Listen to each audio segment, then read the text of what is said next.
everyone, welcome to the second episode of Great Minds Collide, where we will feature motivational and inspirational stories of students and industry experts both in and out of the classroom. In this episode, we are glad to have with us Tin Jingyao, who will share with us his journey in becoming an international chess grandmaster.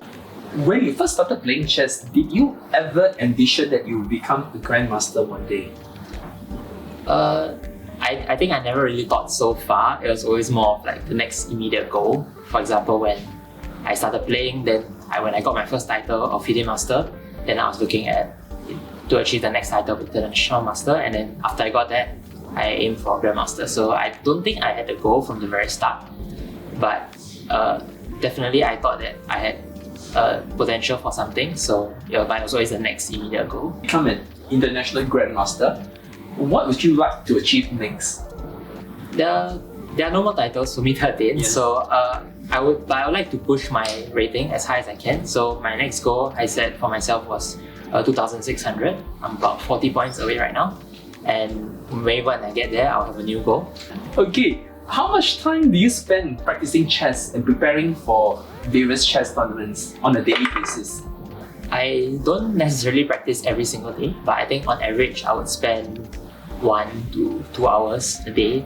A lot of this is just playing chess online and then reviewing the games afterwards. I do have a weekly training session right now, every week for 4 hours. Yeah, so that's actually all the training I do because I also have to juggle it with my studies. Many people have said that chess is a mind game, which is true, but yet in Singapore is very strong academically, but yet compared to many other countries, we don't seem to be producing many top chess players, not to mention grandmasters. What is your view on this? I think one of the reasons is that many in Singapore are very practical, and so they might drop off like earlier because they like to prioritize their studies. We don't really see any full-time players here compared to other countries. So I think we definitely have players who do have the talent to go to become grandmasters, but maybe because they have to juggle with other things like their academics, so they may not be able to put as much focus on chess. Okay, there's this debate about whether you can be nurtured to be a great chess talent versus you're having a natural talent. What are your views on this? A perennial question of nurture versus nature. Do you think you're a product of your own natural talent, innate ability, or it is probably a combination of both? I really think you do need both. Through your own hard work, you can definitely reach very far, but having some talent for the game will definitely help you make the journey much easier and also much faster. So, but of course, a talented player who also just doesn't work that much on his chess may not achieve as much as a hardworking player, but I would say that you definitely need both for the game of chess. Unfortunately, not everyone can be Magnus Carlsen even if they try their hardest. So I think talent is definitely part of it as well. Talent does play an important part as well, but hard work definitely is important for you to propel you to the next level. Now, how have the skills which you have picked up from chess been helpful for you in your academic studies and perhaps in life as well, generally? I think chess trains you to be very logical and analytical, and it helps you sort of think a few steps ahead. And some other skills that I picked up from chess also are like pattern recognition. So I think a lot of these skills are very applicable for the maths and the sciences. More generally, I think chess definitely helps with your memory. If you are a competitive chess player, sometimes when you go for competitions, you sit down at a game for 4 or 5 hours straight, and maybe you even have 2 games in a day. So for that, I also think it helps you train your focus very well, being able to sit down and really think on a particular task for a very long period of time. 2 years ago, you won a national championship with a perfect 9 out of 9 score. I think it was a totally incredible achievement. Did you ever imagine that you would be able to beat everybody in that particular national championships easily? No, definitely not. I think I would never expect to score a full score for any competition. So that definitely came as a surprise to me. There were a couple of games where I struggled, but I managed to come out on top through a bit of luck as well, I think. So yeah, it's not something I expected for sure. Thank you. What advice would you give students who are aspiring to achieve some success in chess or perhaps improve in the chess game? I think it's similar to the way I train. So I think first is you should practice quite consistently, and most importantly is that you must review your games so that you don't make the same mistakes again. And I say for new players, focus more on your middle games and end games because those are sort of the more fundamentals of chess.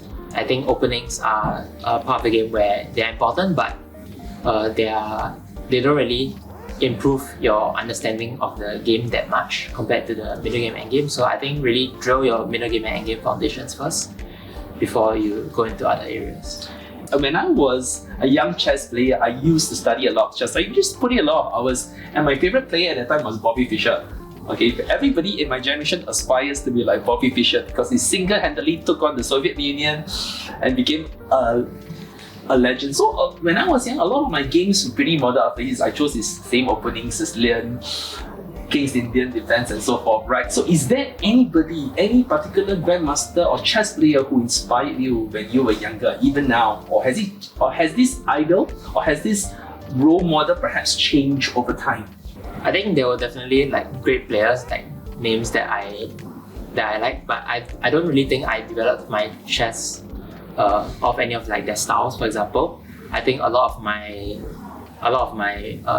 playing style was really from my coaches, like the openings I choose and the way I play was really originated from my coaches rather than any famous great player. And yeah. Thank you very much, Jingyao, for your sharing. Now, it's not every day that we have a grandmaster in the house visiting us. So when one visits, we definitely cannot let slip this once in a lifetime opportunity for the audience, for the students, for the parents to see him in action. So yours truly, Alvin Kuek, will be playing a short Blitz game against Jingyao. I am not a professional chess player, neither am I a master, but I would claim that I'm probably an above average chess player. So this is what is going to happen when a slightly above average chess player plays against a chess grandmaster. And to make the competition a bit more balanced, he's going to have two handicaps. He's going to have 1 minute and I'm going to have 3 minutes. This will give me ample time to demolish him over the chessboard, also I think. And secondly, obviously, I would have the pleasure, the advantage of playing white. This would also enable me to choose the opening move, thereby preventing him from giving me some nasty opening surprises. Okay, so here we go. Don't blink. The game will be over in a couple of minutes or seconds for that matter. Okay, ladies and gentlemen, Tin Jingyao versus Alvin Kuek, future grandmaster versus current grandmaster. Okay, thank you.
took exactly 38 seconds to checkmate me while I gave him a good fight with 1 hour with by playing at least 1 minute 30 seconds.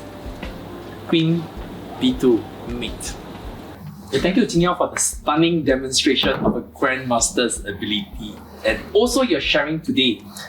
I'm sure that the audience, the students, the parents now recognizes the true ability of a chess grandmaster who can effortlessly vanquish somebody like me. We hope that your story will provide a source of inspiration for all students as they embark on their own chess journey, and we wish you the very best in your journey ahead. So we have come to the end of today's chess session. Don't forget to subscribe to our channel, leave us a like and comment below. We'll see you in the next episode of Great Minds Collide. See you!